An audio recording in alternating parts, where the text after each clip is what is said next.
Hello बच्चों, my name is Ajit Kumar और एके science classes में आपका स्वागत है। जैसा कि आप देख रहे होंगे बोर्ड के ऊपर physics class 12th electrostatics unit number 4 capacitor. तो हाँ फ्रेंड्स, हमारा इलेक्ट्रोस्टैटिक्स का कैपेसिटर स्टार्ट हो गया है और ऑलरेडी कैपेसिटर्स के ऊपर अभी तक हमारी YouTube channel AK science classes के ऊपर कैपेसिटर में 12 लेक्चर्स ऑलरेडी आ चुके हैं। तो जो लोग अभी तक एक भी लेक्चर कैपेसिटर का नहीं देखे हैं या प्रीवियस लेक्चर्स नहीं देखे, वो फटाफट हमारी YouTube channel AK science classes पे जाएं और वहां पर हमारे चैनल को विजिट करें, इलेक्ट्रोस्टैटिक्स का प्लेलिस्ट ऑन करें। वहां पर आपको कैपेसिटर पार्ट 1 से लेकर कैपेसिटर पार्ट 12 तक मिल जाएगा। तो हाँ बच्चों, आज हमारा कैपेसिटर का 13 लेक्चर्स है और आज इस लेक्चर्स में हम लोग 2 इंपॉर्टेंट डेरिवेशंस करने वाले हैं। तो थोड़ा सा बात हम लोग कर लेते हैं कि प्रीवियस लेक्चर्स के अंदर कैपेसिटर में हमने क्या बात किया था।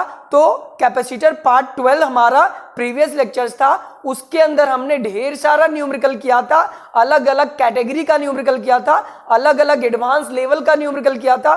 कई न्यूमेरिकल हमने आईआईटीज में आया हुआ, नीट में आया हुआ, बोर्ड एग्जाम में आया हुआ न्यूमेरिकल किया था।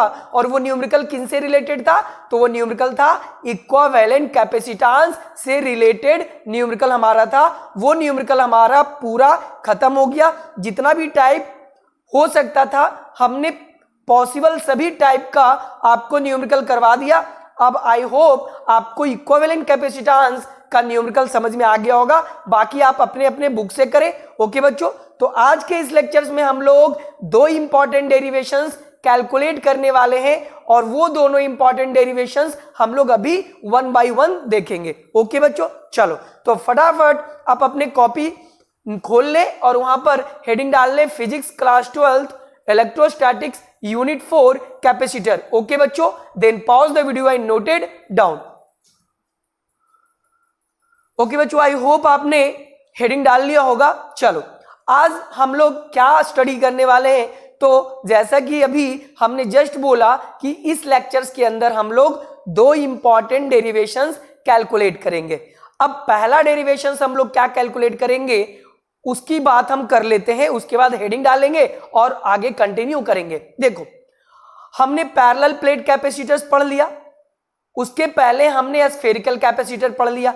तो हमारे सिलेबस में 3 टाइप का कैपेसिटर पढ़ना था, spherical capacitor, parallel plate capacitor और सिलेंड्रिकल कैपेसिटर। हमने स्फेरिकल कैपेसिटर पढ़ लिया, हमने पैरेलल प्लेट कैपेसिटर्स पढ़ लिया, उसके ऊपर सारा न्यूमेरिकल सारा डेरिवेशंस कर लिया। हमारा पैरेलल प्लेट कैपेसिटर बिल्कुल 100% खत्म हो गया।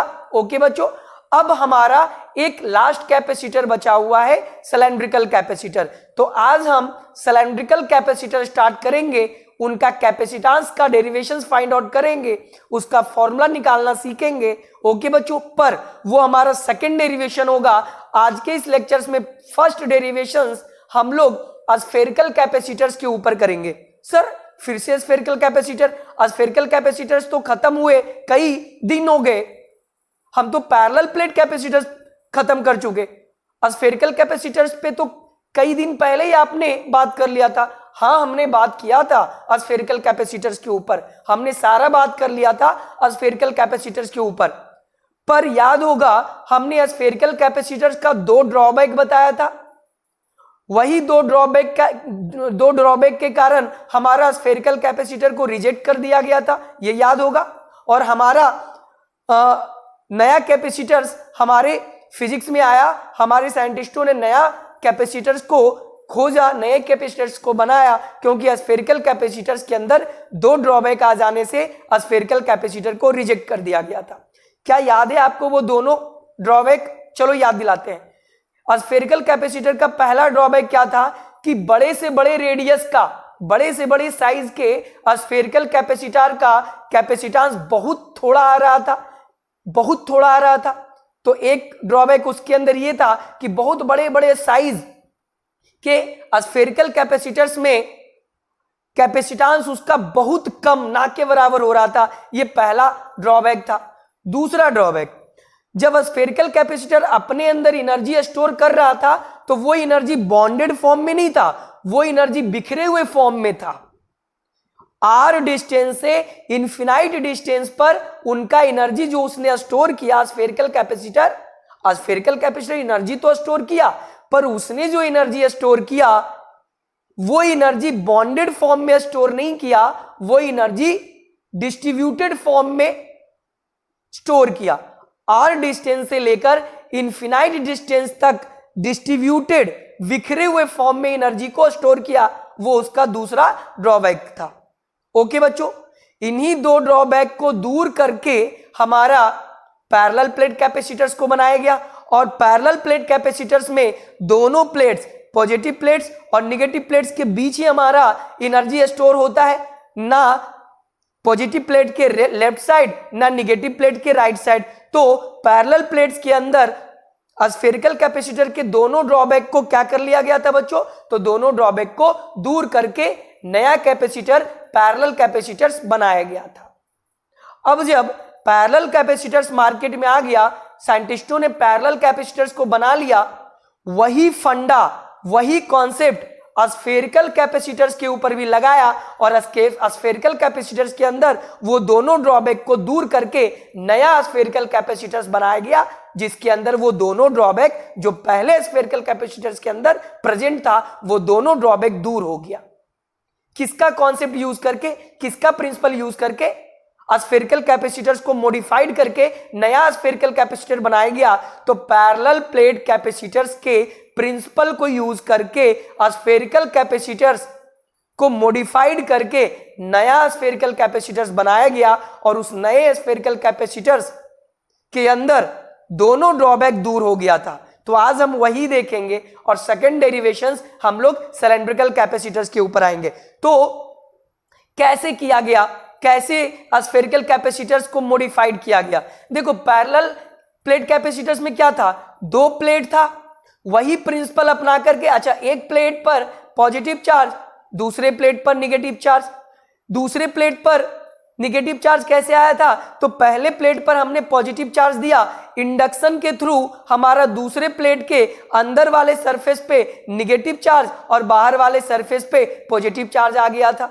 यही तरीका था ना। इसी प्रिंसिपल को यूज करके स्फेरिकल कैपेसिटर्स के दोनों ड्रॉबैक को दूर कर दिया गया, और एक नया स्फेरिकल कैपेसिटर्स का निर्माण किया गया साइंटिस्टों के द्वारा। वही वाला नया कैपेसिटर्स के कैपेसिटेंस को डिराइव करेंगे, और कैसे उनके अंदर दोनों ड्रॉबैक को दूर किया वो भी हम लोग देखेंगे।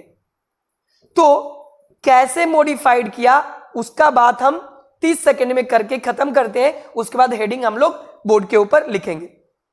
देखो बच्चों, जब एक स्फेयर होता है ना, तो उसके अंदर वो एनर्जी जो स्टोर करता है वो डिस्ट्रीब्यूटेड फॉर्म में एनर्जी स्टोर करता है। तो साइंटिस्टों ने पैरेलल प्लेट कैपेसिटर के कॉन्सेप्ट को यूज करके स्फेरिकल कैपेसिटर्स को दो कॉन्सेंट्रिक स्फीयर के द्वारा बनाया।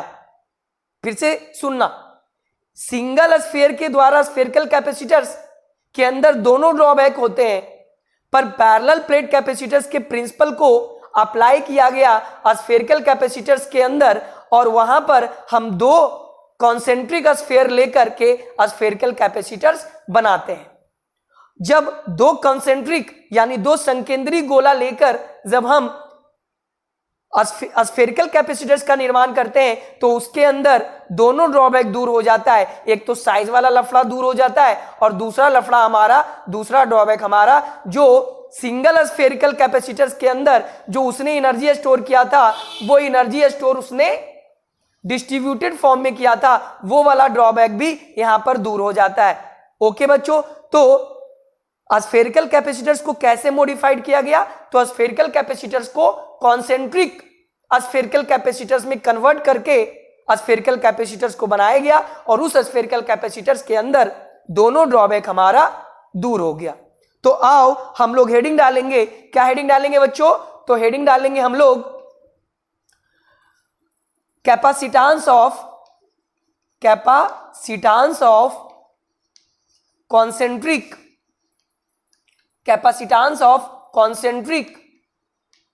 Spherical capacitor.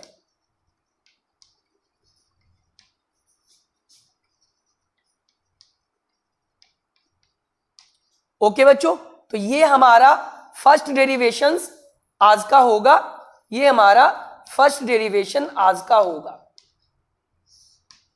क्या है बच्चों? Capacitance of concentric spherical capacitor. सारा कहानी तो हमने अभी बता दिया। चलो अब इसको कैसे हम लोग डिराइव करेंगे उसको हम लोग देखते हैं। Then pause the video and noted down. Okay बच्चों, आई होप आपने हेडिंग डाल लिया होगा। चलो हिंदी में भी हेडिंग डाल लो, हम बोल देते हैं संकेंद्री गोलीय संधारित्र की धारिता। इसका हिंदी हेडिंग क्या होगा बच्चों? संकेंद्री गोलीय संधारित्र की धारिता। अब देखो इसके अंदर हम लोग डेरिवेशंस करेंगे, तो अपना नोटबुक बिल्कुल अच्छी तरीके से बंद कर दो और बोर्ड के ऊपर फोकस करो। देखो इस डेरिवेशंस को पहले हम लोग डायग्राम से समझेंगे तब लैंग्वेज लिखेंगे। पहले डायग्राम से समझ लेंगे तब उनका लैंग्वेज लिखेंगे। तो let's talk about concentric spherical capacitors. और उसका हम लोग क्या निकाल रहे हैं बच्चों? तो उसका हम लोग निकाल रहे हैं कैपेसिटेंस। पहले हम इनको डायग्राम के थ्रू समझेंगे, तो डायग्राम के बेसिस पर फिर हम क्या करेंगे? हम लोग लैंग्वेज लिखेंगे। उसके बाद आगे हम लोग डेरिवेशंस को फर्दर कैलकुलेट करेंगे। देखो कॉन्सेंट्रिक स्फीयर क्या होता है? दो ऐसे स्फीयर जिनका सेंटर एक ही हो, ऐसे दो स्फीयर को कॉन्सेंट्रिक स्फीयर कहते हैं। ये तो बचपन में आपने ज्योमेट्री में सीखा होगा कि दो संकेंद्री गोला क्या होता है। तो दो ऐसा गोला जिनका रेडियस अलग अलग हो बट सेंटर एक ही हो, ऐसे दो स्फीयर को हम लोग कॉन्सेंट्रिक स्फीयर कहते हैं। फिर से एक बार रिपीट कर रहे हैं, ऐसे दो स्फीयर जिनका रेडियस अलग अलग हो तथा सेंटर कॉमन हो, एक ही सेंटर हो, उसको हम लोग क्या बोलते हैं? उसको हम लोग बोलते हैं कॉन्सेंट्रिक स्फीयर।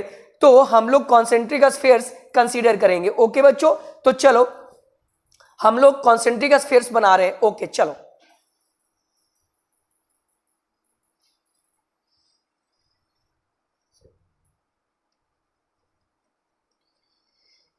ये हमारा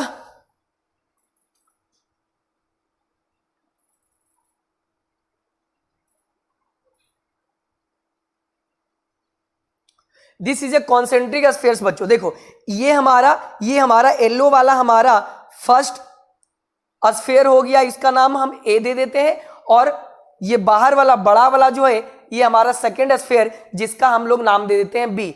तो ए और बी हमारा दो कॉन्सेंट्रिक स्फीयर्स हो गया। तुम देखो दोनों कॉन्सेंट्रिक स्फीयर्स का सेंटर एक ही है, बी स्फीयर का भी सेंटर यही है और ए स्फीयर का भी सेंटर यही है, पर दोनों का रेडियस अलग अलग होता है। यही तो होता है दो कॉन्सेंट्रिक स्फीयर्स भाई। दो कॉन्सेंट्रिक स्फीयर्स अभी तो बताया, ऐसे दो स्फीयर जिनका रेडियस अलग अलग हो लेकिन सेंटर एक ही हो। तो ऐसे दो स्फीयर ए और बी जिनका सेंटर एक ही हो पर इनका रेडियस अलग अलग हो। तो देखो स्फीयर ए का रेडियस मान लेते हैं ए है, स्फीयर ए का रेडियस ए और स्फीयर बी का रेडियस बी मान लेते हैं, स्मॉल बी। स्फीयर ए का रेडियस यानी छोटे वाले स्फीयर का रेडियस स्मॉल ए और बड़े वाले स्फीयर का रेडियस स्मॉल बी। ओके बच्चों, अब क्या करेंगे? अब इसमें हम लोग क्या करेंगे? छोटे वाले जो स्फीयर है, स्फीयर ए यानी अंदर वाला जो स्फीयर है, उसको हम लोग पॉजिटिव चार्ज क्यू देंगे। क्या देंगे बच्चों? Positive charge Q. चलो इसको हम लोग कंपेयर करते हुए चलेंगे। ये हमारा पैरेलल प्लेट कैपेसिटर से, बिल्कुल इसी से कंपेयर करेंगे हम लोग इसको, तो और ज्यादा अच्छे से समझ में आएगा। क्योंकि कॉन्सेंट्रिक स्फेरिकल कैपेसिटर्स के अंदर किसका प्रिंसिपल लगाया गया है? तो पैरेलल प्लेट कैपेसिटर्स का प्रिंसिपल लगाया गया। अब देखो क्या होता था, तो यहां हम पहले प्लेट पर पॉजिटिव चार्ज देते थे, तो पॉजिटिव चार्ज पूरे प्लेट पर डिस्ट्रीब्यूट हो जाता था बच्चों। ओके, तो यहां पर हम लोग अंदर वाले स्फीयर पर पॉजिटिव चार्ज क्यू देंगे। अंदर वाला स्फीयर पर पॉजिटिव चार्ज क्यू देने से पूरा चार्ज पहले यानी छोटे स्फीयर के सरफेस पे जमा हो जाएगा, यूनिफॉर्मली डिस्ट्रीब्यूटेड। तो ये सारा positive charge, Q positive charge पहले गोले ए यानी पहले स्फीयर ए के सरफेस पे जमा हो गया, यानी यूनिफॉर्मली डिस्ट्रीब्यूटेड हो गया बच्चों। क्या हो गया? स्फीयर ए को हमने प्लस क्यू चार्ज दिया और ये सारा चार्ज फर्स्ट गोले ए के सरफेस के ऊपर यूनिफॉर्मली डिस्ट्रीब्यूटेड हो गया, इसके जैसा। उसके बाद क्या होता था बच्चों? उसके बाद इंडक्शन के कारण इसके अपोजिट नेचर का चार्ज दूसरे प्लेट पर जनरेट हो जाता था। अंदर वाले ये हमारा इनर सरफेस होता है बच्चों, ये प्लेट का इनर सरफेस सब समझाया हुआ है पैरेलल प्लेट कैपेसिटर्स के अंदर। और ये हमारा आउटर सरफेस होता है। क्या होता है बच्चों? ये हमारा आउटर सरफेस होता है। तो इस पॉजिटिव चार्ज के कारण सेकेंड प्लेट यानी फर्स्ट प्लेट के पॉजिटिव चार्ज, हम केवल किसको चार्ज देते हैं बच्चों? पैरेलल प्लेट कैपेसिटर्स में हम केवल पॉजिटिव चार्ज केवल फर्स्ट प्लेट के को देते हैं, सेकेंड प्लेट को हम निगेटिव चार्ज नहीं देते हैं।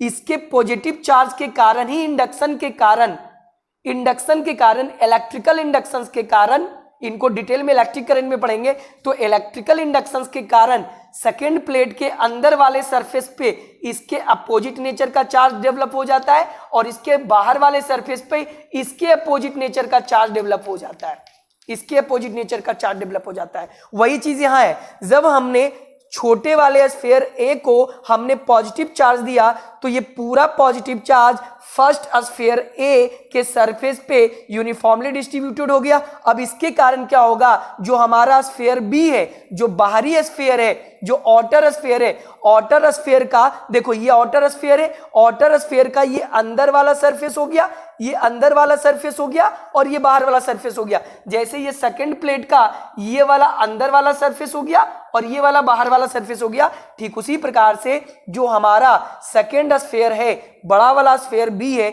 उसका ये अंदर वाला सरफेस हो गया और ये बच्चों बाहर वाला सरफेस हो गया। तो इसके अंदर वाले सरफेस पे क्या आ गया, तो इस पॉजिटिव चार्ज के कारण इंडक्शन हुआ और इसके अंदर वाला सरफेस पे हर जगह निगेटिव चार्ज आ गया। क्या आ गया बच्चों? निगेटिव चार्ज अंदर सेकेंड स्फीयर के अंदर वाले सरफेस पर पॉजिटिव चार्ज के इंडक्शन के कारण सेकेंड स्फीयर बी के अंदर वाले सरफेस पर निगेटिव चार्ज यानी -q चार्ज डेवलप हो गया बच्चों। ओके, अब क्या होगा, इसके अंदर वाले चार्ज के कारण, इंडक्शन के कारण इसके बाहर वाले सरफेस पर इसके अपोजिट नेचर का चार्ज आता है। तो उसी के कारण से जो स्फीयर बी है उसके अंदर निगेटिव चार्ज है, तो बाहर इंडक्शन के कारण हर जगह पॉजिटिव चार्ज हो जाएगा बच्चों। क्या हो जाएगा? हर जगह पॉजिटिव चार्ज हो जाएगा। यानी स्फीयर बी जो है हमारा, उसके अंदर वाले सरफेस पे negative Q charges uniformly distributed हो गया और बाहर वाले सरफेस पर positive charges plus Q generate हो गया हर जगह, प्लस क्यू चार्ज जनरेट हो गया हर जगह, प्लस क्यू चार्ज जनरेट हो गया हर जगह, जैसे यहां हुआ। आई होप आपको ये दोनों कंपैरिजन समझ में आ रहा होगा बच्चों। बड़े ध्यान से समझना है इसको, बहुत ही ध्यान से इसको समझना है बच्चों। समझ में आया ना? चल, एकदम एक एक चीज आपको एकदम फील करवाएंगे। फील देखो, फिजिक्स क्या होता है, फिजिक्स जब तक आप फील नहीं करोगे ना, जब तक फिजिक्स का मजा नहीं है बच्चों। रटना फिजिक्स नहीं होता है। कई स्टूडेंट रट जाते हैं, अरे रटना फिजिक्स नहीं है भाई, फिजिक्स कॉन्सेप्चुअल सब्जेक्ट है। जब तक इनको आप फील नहीं करोगे, आप अपने जीवन से, आप अपने नेचर से जब तक इनको कोरिलेट नहीं करोगे ना, फिजिक्स कतई समझ में नहीं आएगा। फिजिक्स फील करने का चीज है, ना कि रटने का चीज है। देखो एकदम दोनों तरफ हम कंपेयर करके इस चीज को हम लोग कर रहे हैं। ओके बच्चों, चलो अब क्या करते हैं, तो यहां पर क्या हो गया, अच्छा यहां पर क्या हो गया, इसके पॉजिटिव चार्ज के कारण इसके आउटर सरफेस पर निगेटिव चार्ज हो गया, इसके आउटर सरफेस पे क्या हो गया बच्चों, निगेटिव चार्ज। ओके, तो इसके अंदर क्या हुआ था, इसके अंदर इधर इलेक्ट्रिक फील्ड हो गया, इधर भी इलेक्ट्रिक, क्योंकि चार्ज है तो इधर इलेक्ट्रिक फील्ड है, इधर भी चार्ज है तो इधर इलेक्ट्रिक फील्ड है। ओके बच्चों, तो हमें केवल इलेक्ट्रिक फील्ड यानी एनर्जी कहां से कहां, अंदर केवल स्टोर करना था, केवल अंदर, क्योंकि बॉन्डेड फॉर्म में हमें एनर्जी चाहिए था। हमें एनर्जी इन दोनों प्लेट्स के अंदर चाहिए, बॉन्डेड फॉर्म में, ना कि बिखरे हुए फॉर्म में। लेकिन यहां बाहर बिखरे हुए फॉर्म में भी एनर्जी आ रहा था। तो उस केस में हम लोग क्या करते हैं बच्चों, तो उस केस में जो सेकेंड प्लेट है हमारा ये, उसके बाहरी सरफेस को अर्थेड कर देते हैं। क्या कर देते हैं बच्चों, अर्थेड कर देते हैं। क्या कर देते हैं बच्चों, अर्थेड कर देते हैं। जिससे क्या होता है, अर्थेड का कॉन्सेप्ट हमने बताया हुआ है पहले चैप्टर के अंदर। अर्थेड कर दिए, क्या कर दिए बच्चों, अर्थेड। अर्थेड करने से यानी अर्थिंग करने से इसको क्या करते हैं, जितना पॉजिटिव चार्ज इधर बाहरी सरफेस पे है अर्थ से उतना ही इलेक्ट्रॉन निकलकर इस पॉजिटिव चार्ज को न्यूट्रलाइज कर देता है। जैसे यहां पर 1 2 3 4 5 6 पॉजिटिव चार्ज है, मतलब 6 प्रोटॉन रहा होगा, तो 6 इलेक्ट्रॉन अर्थ से निकलकर इसको क्या कर दिया, 6 इलेक्ट्रॉन अर्थ से निकलकर इसके बाहरी सरफेस पे आ जाएगा और इसको आपस में एक पॉजिटिव एक निगेटिव, एक पॉजिटिव एक निगेटिव, सारा एक दूसरे को न्यूट्रलाइज कर देता है। क्या कर देता है बच्चों, न्यूट्रलाइज कर देता है और इधर चार्ज 0 हो जाता है, जिसके कारण से इलेक्ट्रिक फील्ड भी 0 हो जाता है। ये कॉन्सेप्ट था बच्चों, वही कॉन्सेप्ट यहां भी है, वही कॉन्सेप्ट यहां भी है। अब बताओ कि भाई एक स्फीयर में प्रॉब्लम क्या था कि उसने जो एनर्जी स्टोर किया था वो बिखरे हुए फॉर्म में एनर्जी स्टोर किया था। अभी भी तो यहां भी तो वही लफड़ा है ना बच्चों, देखो ये भी चार्ज प्लस क्यू है, तो ये भी तो अभी बिखरे हुए फॉर्म में स्टोर कर रहा है ना, देखो ना बिखरे हुए फॉर्म में स्टोर कर रहा है। इसी चीज को हमें हटाना है, इसी चीज को हमें हटाना है और एनर्जी केवल दोनों स्फीयर के बीच केवल बॉन्डेड फॉर्म में आना चाहिए। अभी भी ये बिखरे फॉर्म में, तो हम क्या करेंगे, अगला स्टेप हमारा क्या होगा कि जैसे पैरेलल प्लेट को अर्थेड किया गया वैसे ही हम लोग बाहरी गोला के दूसरे सरफेस को, बाहरी गोला जो है यानी सेकेंड स्फीयर बी जो है उसके बाहरी सरफेस को हम लोग अर्थेड कर देते हैं। समझे प्यारे बच्चों, क्या कर देते हैं, अर्थेड कर देते हैं, जिसको हिंदी में पृथक्कृत बोलते हैं। क्या बोलते हैं बच्चों, पृथक्कृत। और नॉर्मल आमतौर पे डे टू डे लाइफ में घरों में जो अर्थिंग होता है वही चीज यहां भी है। तो यहां से अर्थ से इलेक्ट्रॉन निकलकर स्फीयर बी के बाहरी सरफेस पे जितने भी पॉजिटिव चार्ज है उतने इलेक्ट्रॉन निकल करके सारे पॉजिटिव चार्ज को न्यूट्रलाइज कर दिया और इधर चार्ज क्या आ गया, 0। चार्ज 0 तो इलेक्ट्रिक फील्ड भी बाहर 0 और इलेक्ट्रिक फील्ड बाहर 0 तो हमारा पोटेंशियल भी बाहर 0। यहां तक आपको समझ में आ गया होगा। इस डायग्राम को तो हम कंपेयर करने के लिए बताए थे, तो इसको हम लोग रफ कर रहे हैं। चल, आई होप आपको यहां तक समझ में आ गया होगा बच्चों। हमने पैरेलल प्लेट कैपेसिटर से इनको कंपेयर किया। अब तुम यहां ध्यान से देखो, कि जो प्रिंसिपल पैरेलल प्लेट कैपेसिटर्स में अप्लाई किया गया वही चीज कॉन्सेंट्रिक स्फेरिकल कैपेसिटर्स के अंदर भी अप्लाई किया गया है बच्चों। ध्यान से देखो,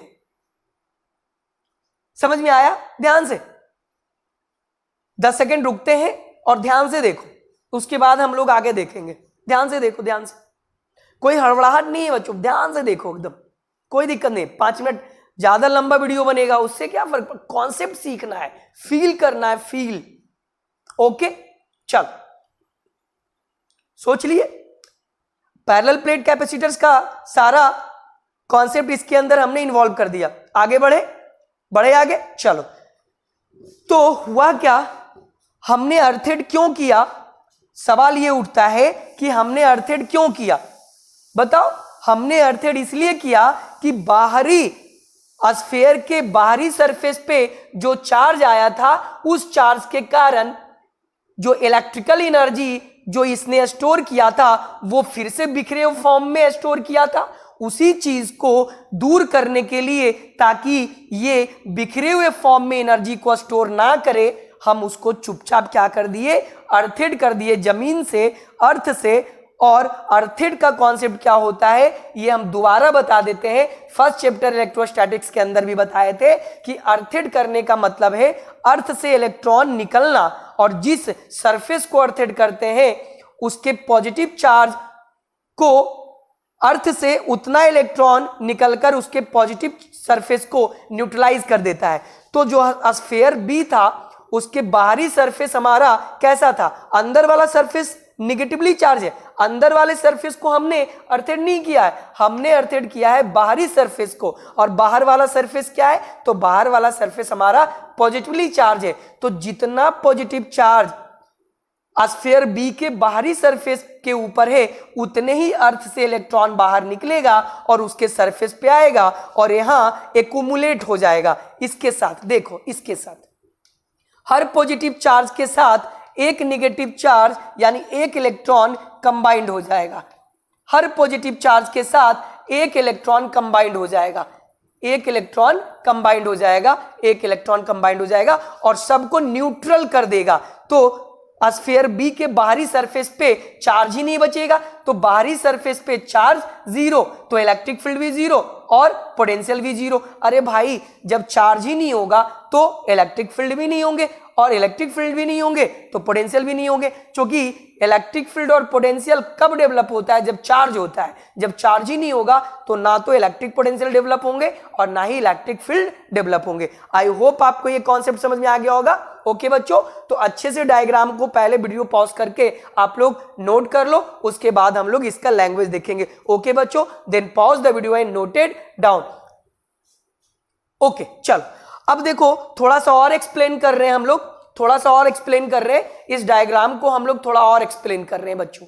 इस डायग्राम को हम लोग क्या कर रहे हैं बच्चों? थोड़ा और एक्सप्लेन कर रहे हैं, थोड़ा और एक्सप्लेन कर रहे हैं बच्चों। ओके बच्चों, चलो आई होप आपने इसको लिख लिया होगा, उतार लिया होगा। अब थोड़ा सा और एक्सप्लेन करते हैं। अब देखते हैं कि जो ड्रॉबैक हमारा स्फेरिकल कैपेसिटर्स के अंदर था वो दूर हुआ या नहीं हुआ। साइज वाला तो दूर हो ही गया है।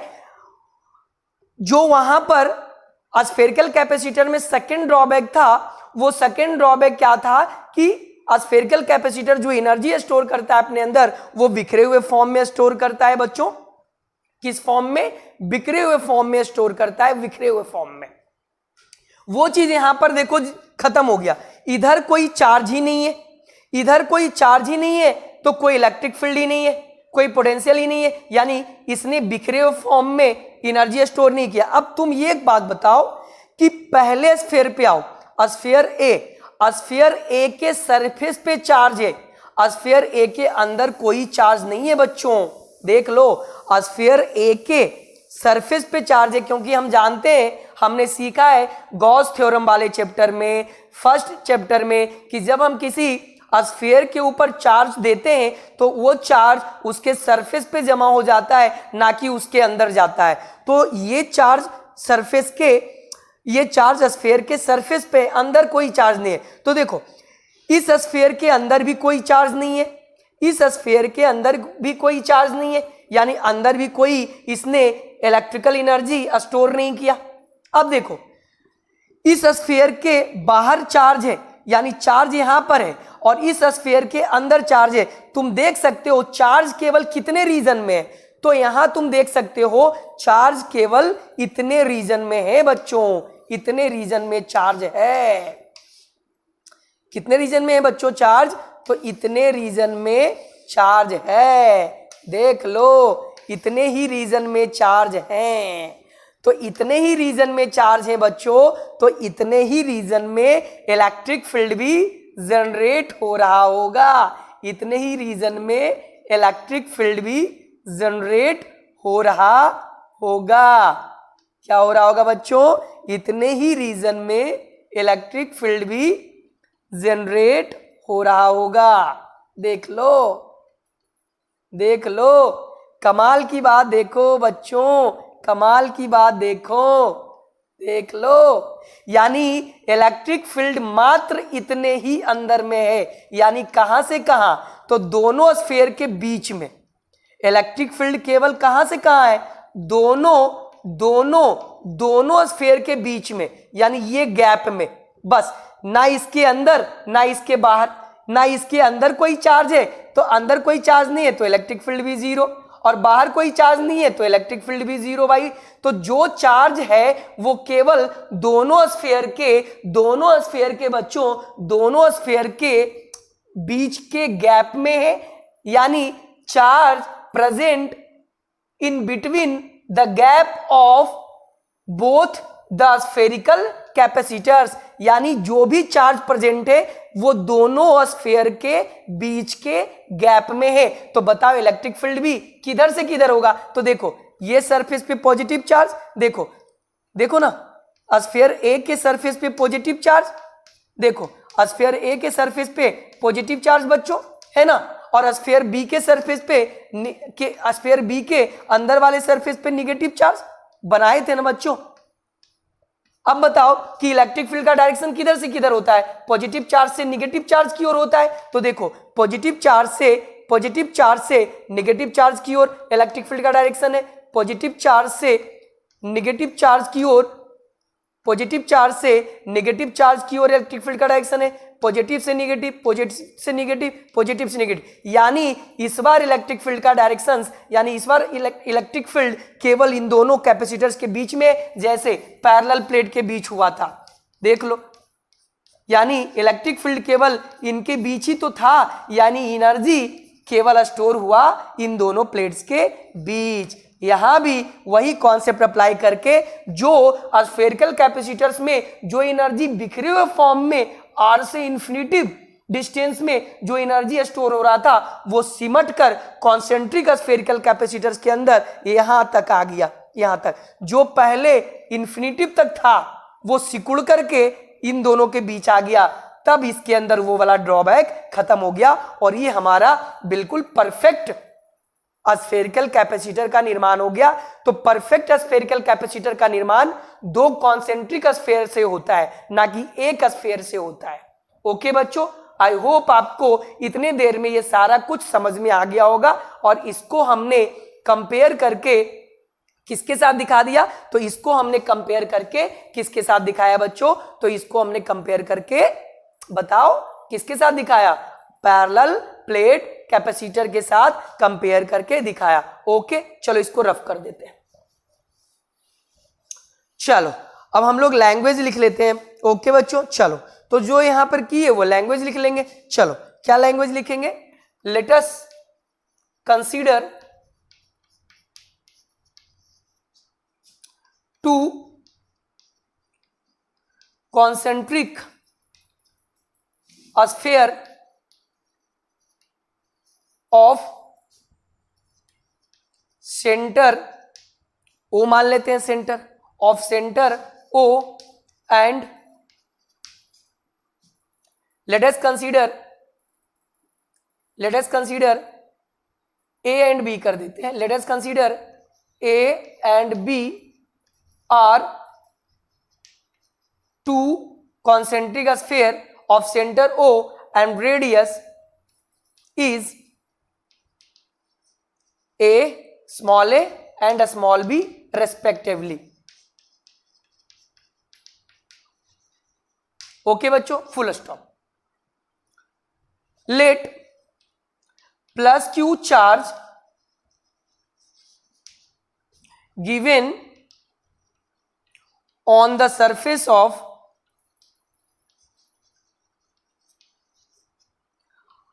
a sphere A, on the surface of a sphere A, therefore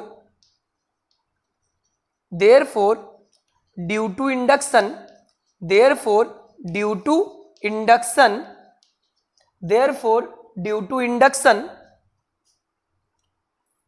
negative charge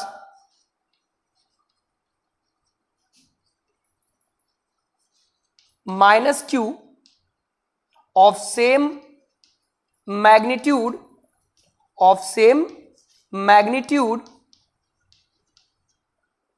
developed on the inner surface of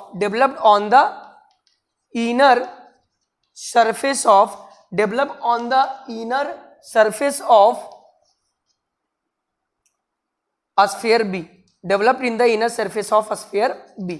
okay बच्चों, तो इतना आप लोग वीडियो पॉज करके लिख ले। हम लोग थोड़ा एक दो लाइन और लैंग्वेज लिखेंगे, then pause the video and note it down.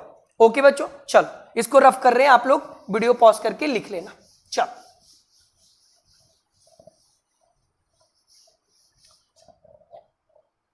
Okay, वहीं से कंटिन्यू कर रहे। And due to induction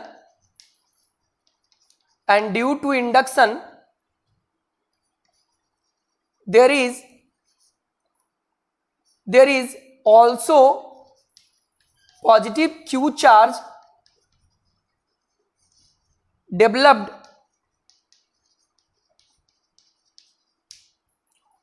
on the outer surface of sphere B. Okay बच्चों, स्फीयर बी पर पॉजिटिव चार्ज जनरेट हो गया था और उसको हटाने के लिए अर्थेड किए। Therefore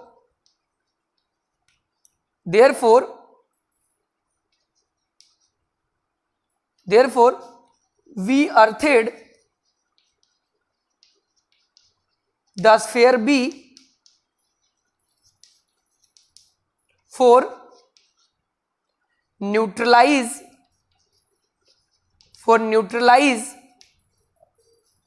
therefore be earthed the sphere B for neutralize, किसके लिए? न्यूट्रलाइज करने के लिए, for neutralized the positive Q charge। Okay बच्चों, यहां तक हमने समझ लिया। hence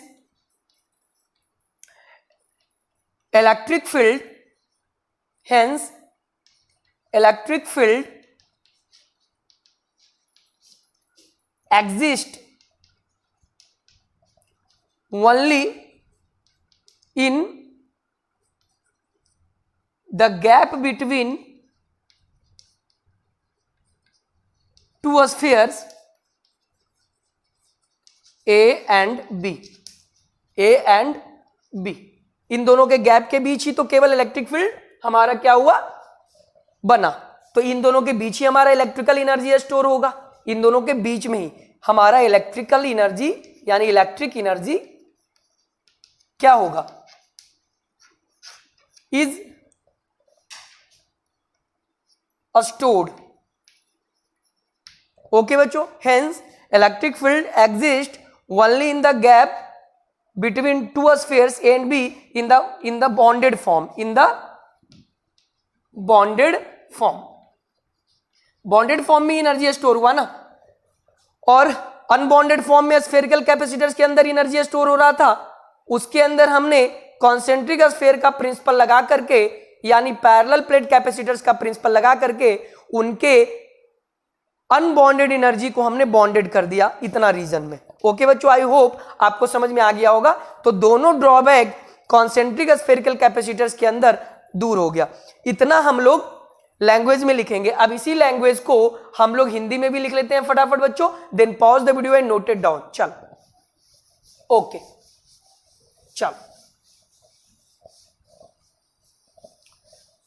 चलो लिख देते हैं। माना कि ए तथा बी दो संकेंद्री गोला लिया गया है जिसकी त्रिज्या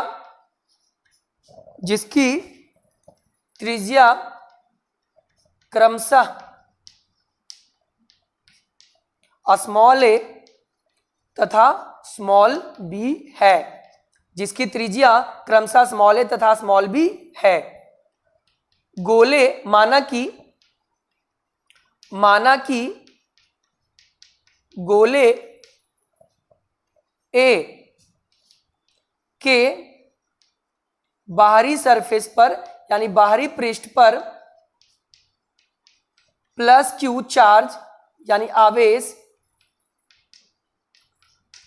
दिया गया, जिसके कारण प्रेरण मतलब इंडक्शन के द्वारा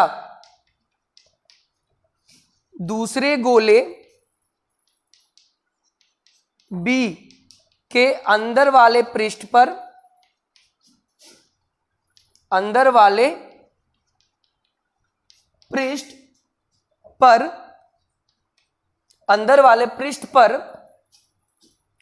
समान परिमाण का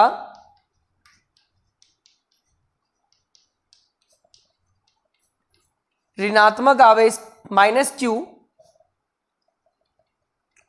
उत्पन्न हो जाता है तथा उसके बाहरी पृष्ठ पर तथा उसके बाहरी पृष्ठ पर समान परिमाण के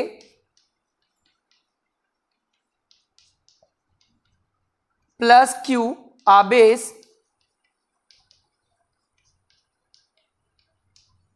उत्पन्न होता है, उत्पन्न होता है। आई होप आपको इतना समझ में आ गया। Then pause the video and note it down. 2 line और लिखना है। चलो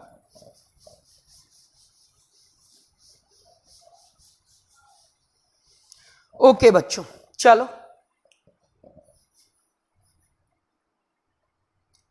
गोले बी के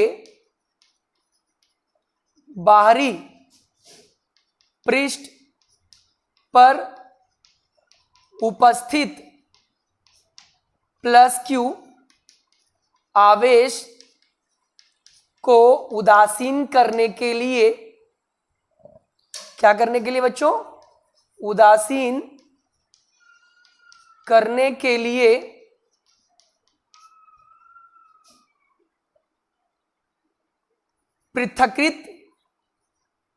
पृथक्कृत मतलब अर्थेड कर दिया जाता है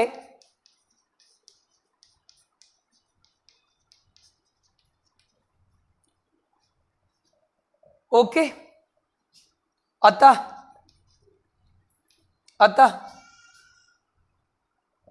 विद्युत क्षेत्र केवल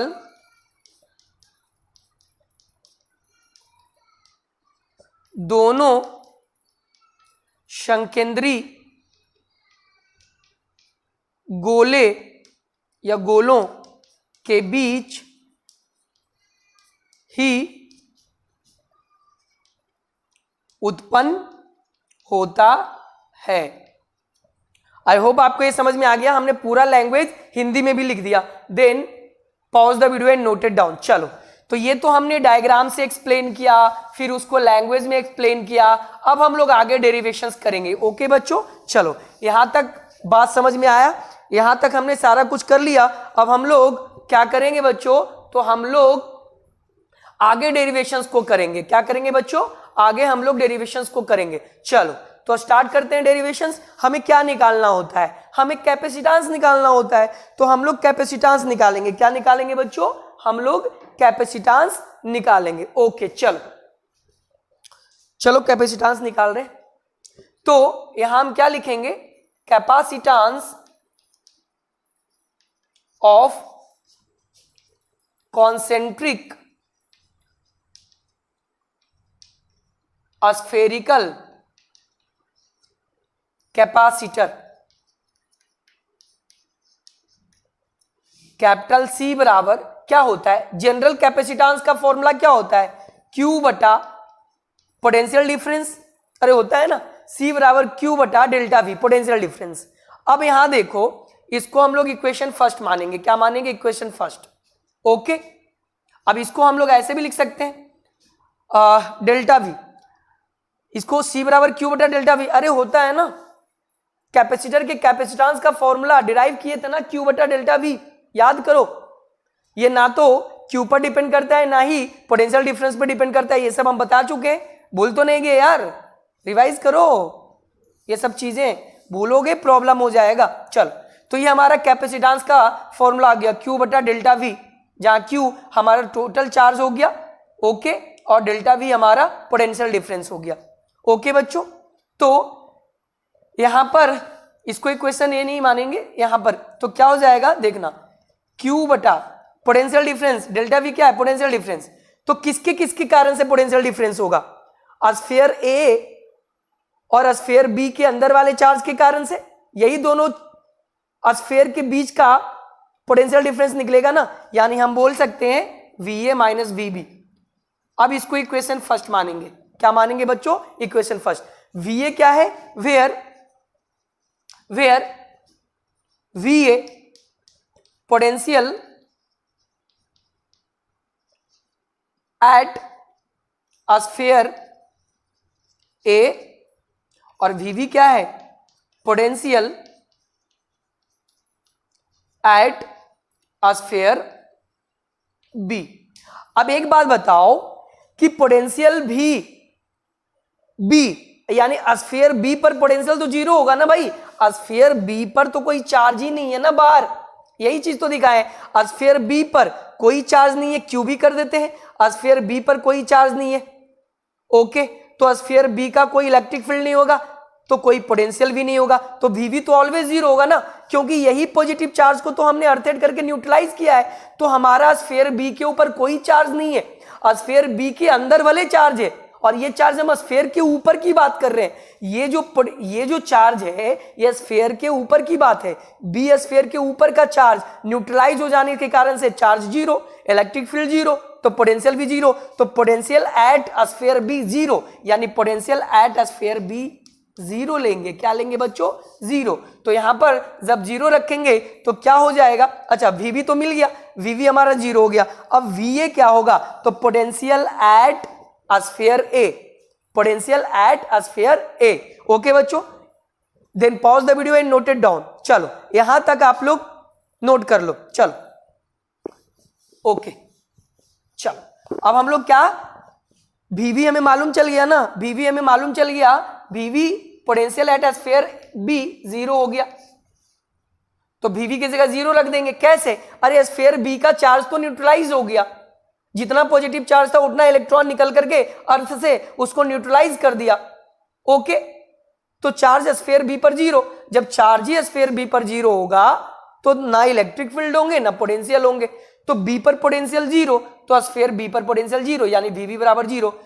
अब वी कैसे निकालेंगे? वी क्या है? Potential at sphere A, potential at sphere A, तो पोटेंशियल एट स्फीयर ए मतलब V, potential at sphere A मतलब वी है। ये स्फीयर है, देखो this is a first sphere, this is a sphere A, this is a sphere A, और इसके ऊपर प्लस क्यू चार्ज है, अंदर कोई चार्ज नहीं है, इसके ऊपर प्लस क्यू चार्ज है। क्या है? Plus Q charge. तो बताओ कि जो हमारा स्फीयर ए है, स्फीयर ए के ऊपर पॉजिटिवली चार्ज है और स्फीयर ए पर ही हमें पोटेंशियल निकालना है। तो याद करो ये डेरिवेशंस हमने इलेक्ट्रिक पोटेंशियल वाले चैप्टर में करवाया था। किसी स्फीयर के सरफेस पर इलेक्ट्रिक पोटेंशियल निकालना सिखाया था, किसी स्फीयर के सरफेस पर इलेक्ट्रिक पोटेंशियल निकालना सिखाया था। क्या आया था formula? 1/4 pi epsilon naught Q बटा आर। याद आया? यारे याद करो वो सब चीजें, भूलोगे कहानी खत्म हो जाएगा। हमने इलेक्ट्रोस्टैटिक्स यूनिट 3 के अंदर, हमने इलेक्ट्रिक पोटेंशियल चैप्टर यूनिट 3 के अंदर हमने स्फीयर के सरफेस पर इलेक्ट्रिक पोटेंशियल निकाला था। क्या आया था formula? 1/4 pi epsilon naught Q बटा आर। वही वाला फॉर्मूला लगाएंगे। तो वो वाला फॉर्मूला कैसे लगेगा? लगाओ यहां पर। तो 1/4 pi epsilon not, okay, Q कैसा है? पॉजिटिव है ना।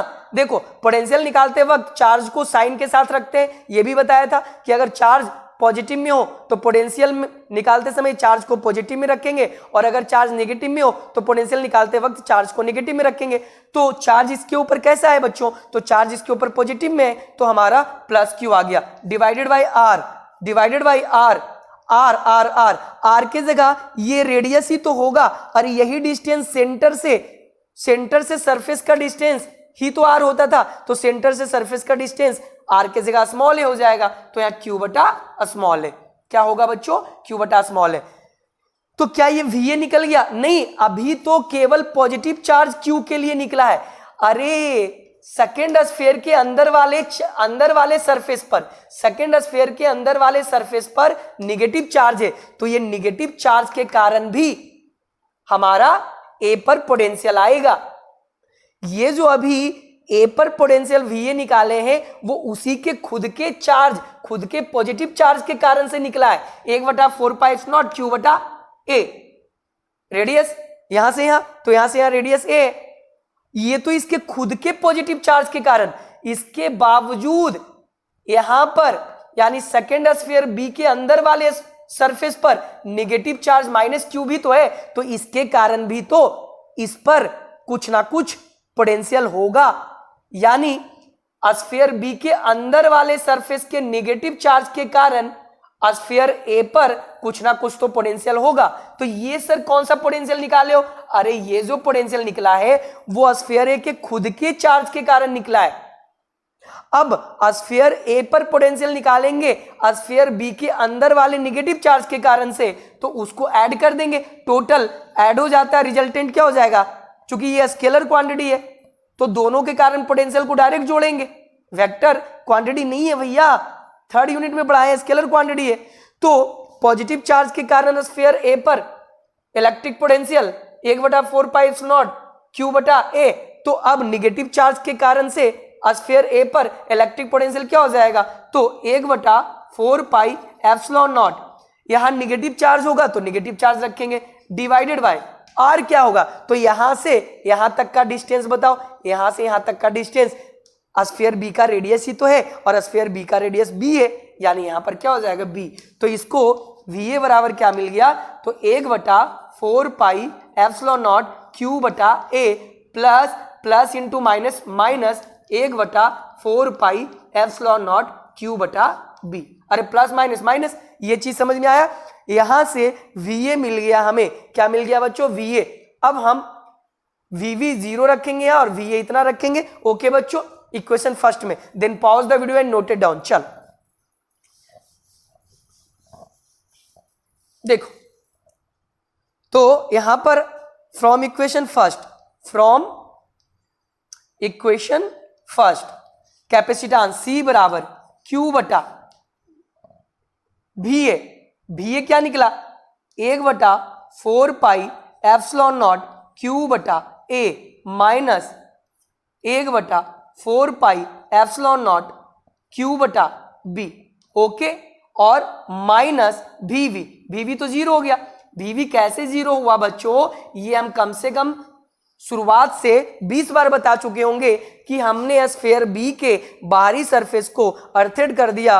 अर्थेड का मतलब पॉजिटिव चार्ज न्यूट्रलाइज हो जाता है इलेक्ट्रॉन के कारण से, तो बाहर बी पर कोई चार्जेस नहीं है तो कोई इलेक्ट्रिक फील्ड नहीं होगा और कोई पोटेंशियल भी नहीं होगा, तो वी तो हमारा 0 होगा ना, 0 रख दिए तो ये तो खत्म हो गया। चल अब इसको आगे हम फर्दर कैलकुलेट करते हैं। चल तो इसको आगे हम लोग बच्चों फर्दर कैलकुलेट करेंगे तो क्या मिलेगा? सी बराबर क्या मिलेगा? सी बराबर देखो ऊपर क्यू है, नीचे देखो इसमें कुछ कॉमन है, 1/4 पाई एप्सिलॉन नॉट, ये तो 0 खत्म ही हो गया।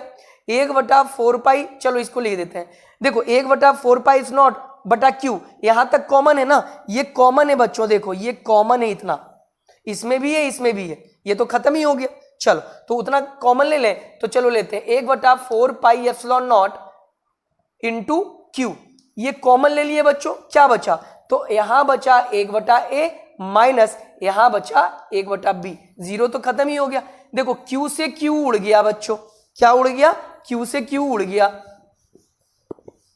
उड़ गए तोते, सॉन्ग सुने हो ना, तो क्यू से क्यू उड़ गया, तो क्या बचा? ऊपर बचा 1 और नीचे बचा 1/4 पाई एप्सिलॉन नॉट, और इसका एलसीएम ले सकते हैं ना बच्चों, तो ए बी का एलसीएम ए बी, ए और बी का एलसीएम ए बी, तो एलसीएम ले लेंगे तो यहां पर क्या हो जाएगा? बी माइनस ए, अरे ए से ए कट गया तो बी इंटू 1 बी, माइनस का माइनस, बी से बी कट गया, ए इंटू 1 ए, तो बी माइनस ए बटा ए बी।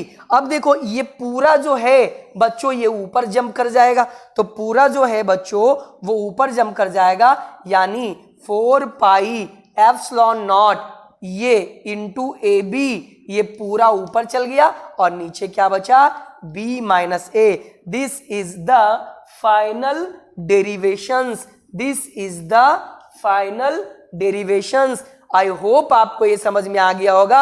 यही हमारा कॉन्सेंट्रिक स्फेरिकल कैपेसिटर का कैपेसिटेंस का फॉर्मूला आ गया। Then pause the video and note it down. चलो अब इसको मिटा करके हम अच्छे से कैपेसिटेंस का फॉर्मूला लिख देते हैं बच्चों। तो हमारा जो कैपेसिटेंस का फॉर्मूला आया वो क्या आया? C बराबर 4 pi epsilon naught A into B divided by A into B divided by B minus A. I hope आपको समझ में आ गया होगा पूरा का पूरा डेरिवेशन। ओके, अब इसको थोड़ा कंपेयर करो, जब हम स्फेरिकल कैपेसिटर्स का कैपेसिटेंस निकाले थे, ये तो कंसेंट्रिक कैपेसिटर का कैपेसिटेंस निकला, किसका निकला? कंसेंट्रिक का। कंसेंट्रिक स्फेरिकल कैपेसिटर का कैपेसिटेंस निकला, और स्फेरिकल कैपेसिटर का कैपेसिटेंस क्या होता था? C बराबर 4 pi epsilon not into radius of sphere, ये आया था, याद करो। कंपेयर करो 4 pi epsilon not 4 pi epsilon not, यहां इनटू में रेडियस, अरे ए और बी भी तो रेडियस है ना, तो ए और बी भी तो रेडियस है। ए हमारा अंदर वाले स्फीयर का रेडियस है, बी हमारा बाहर वाले स्फीयर का रेडियस है, यहां भी बी माइनस ए रेडियस ही है। तो देखो कंपेयर करो, उसी के जैसा मिला। इस कंसेंट्रिक स्फेरिकल कैपेसिटर का कैपेसिटेंस को हम तुलना कर रहे हैं स्फेरिकल कैपेसिटर के कैपेसिटेंस से।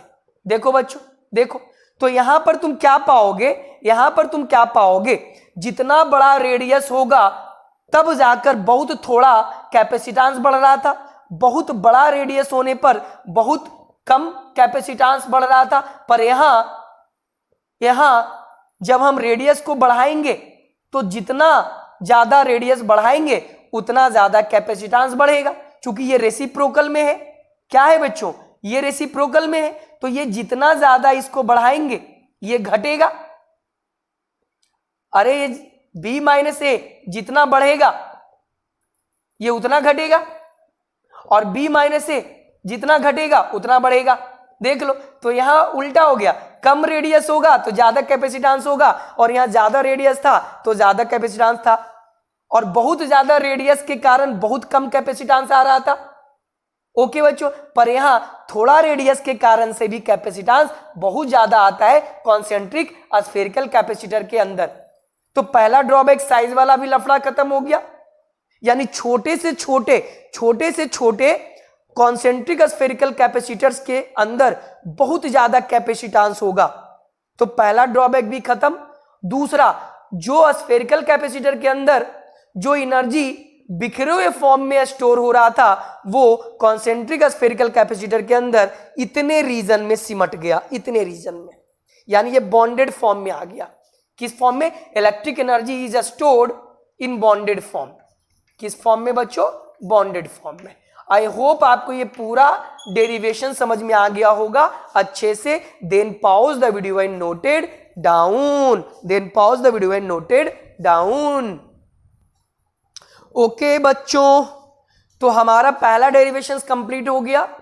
हम शुरुआत में ये सोचे थे कि आज इसके बाद सिलेंड्रिकल कैपेसिटर का भी हम स्टार्ट कर देंगे उनका कैपेसिटेंस, पर वीडियो ऑलमोस्ट 1 आवर का हो चुका है और कम से कम उसमें आधा घंटा और लगेगा, तो थोड़ा लंबा हो जाएगा वीडियो। तो हम लोग नेक्स्ट पार्ट में क्या करेंगे बच्चों, हम लोग सिलेंड्रिकल कैपेसिटर देखेंगे। हालांकि शुरुआत में हमने बोला था कि इसी लेक्चर्स के अंदर हम लोग सिलेंड्रिकल कैपेसिटर भी डील कर लेंगे, पर ऐसा नहीं हो पाया, ये लंबा चला गया, टाइम लग गया, इसको समझाने में वक्त लग गया।